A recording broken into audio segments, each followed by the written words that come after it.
Hello, BRMH team. I want to start by just giving you my sincere gratitude for everything that you are doing right now and for what you're going to be doing in the future during this really uncertain time for us. We have a lot of limited information about the COVID virus.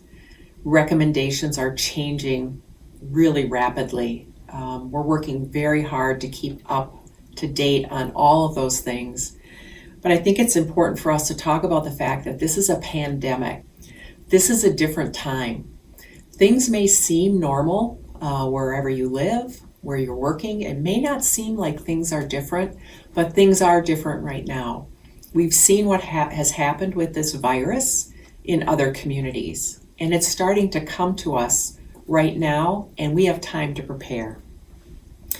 You've heard a lot about social distancing, and it is the one thing that we can do to mediate the number of patients that get this infection who come to our hospital. So it's all about trying not to overwhelm our hospital at this time.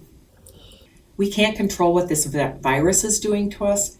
We can't control what this virus is going to do to our community, but we can control our response. Think about the reason you went into healthcare.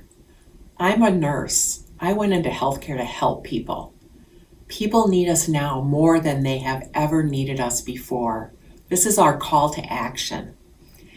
Now more than ever, we need to look to our value statements to really guide how we respond and what our behaviors are. We're going to continue to provide excellence, even in the face of large numbers of patients and ever-changing situations that require us to do our work differently. We've always been progressive. We're working ahead of the curve to try to make sure we can provide the very best care.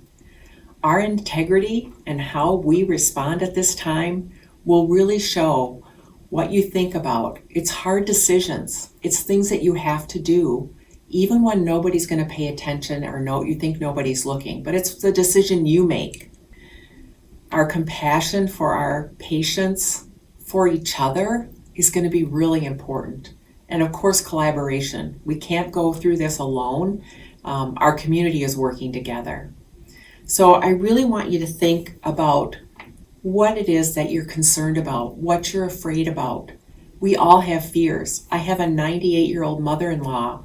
We are down to letting one person come in and out of her house. I have a 5-month-old granddaughter. We don't know how exposures are going to impact these people, but what we do know is there are things that we can do to really limit that. I know you're concerned about the safety of your families.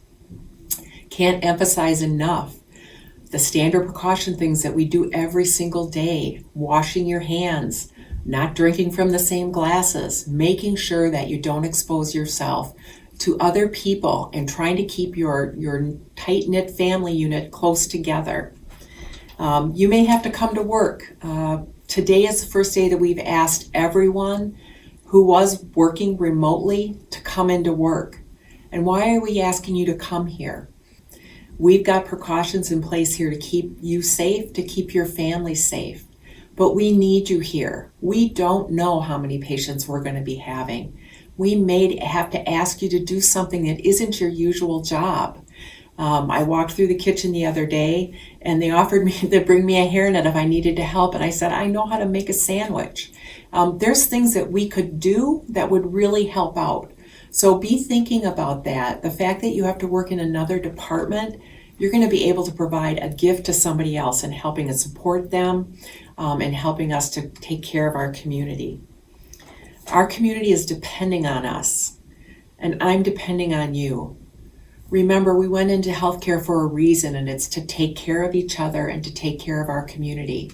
So please, if you have any concerns that have not been addressed, if you need any information that you cannot find, if you have a fear that is keeping you from doing your very best work, now is the time to be honest and straightforward about it, because we can't help you and we can't change how we're doing what we're doing without knowing the things that are concerning you. So this is the time for us to really show what excellence always means. Each and every one of us is being called.